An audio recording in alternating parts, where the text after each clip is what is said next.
তাহলে দেখতে থাকো আলু ফুলকপি দিয়ে কই মাছ কিভাবে রান্না করছি।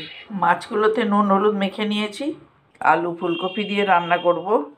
মাছটা আগে ভেজে নিই।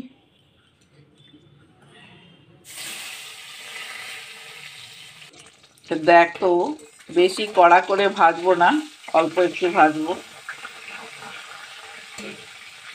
এদিকে আমি মশলাটা রেডি করেছি, এমনি রোজকার মশলা, হলুদ গুঁড়ো, লঙ্কার গুঁড়ো, জিরের গুঁড়ো, ধনের গুঁড়োটা একটু বেশি পরিমাণে, আর আদা বাটা। এটাকে আমি একটু জল দিয়ে ভিজিয়ে নেব।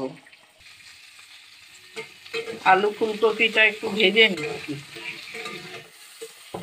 ভাজাটা হয়ে গেছে। জিরে, শুকনো লঙ্কা, তেজপাতা ফোড়নে দিলাম, টমেটো, নুন, এবারে ওই ভেজানো মশলাটা,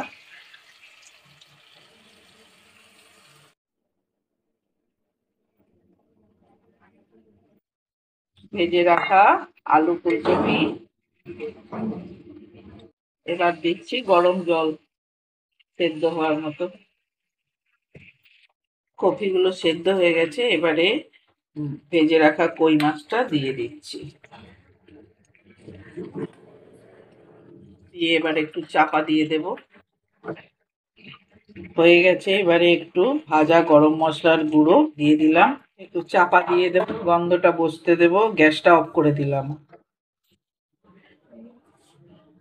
এই হয়ে গেছে আলু ফুলকপি দিয়ে কই মাছ। শীতকালীন রান্না, সবাই কম বেশি একবার করবেই।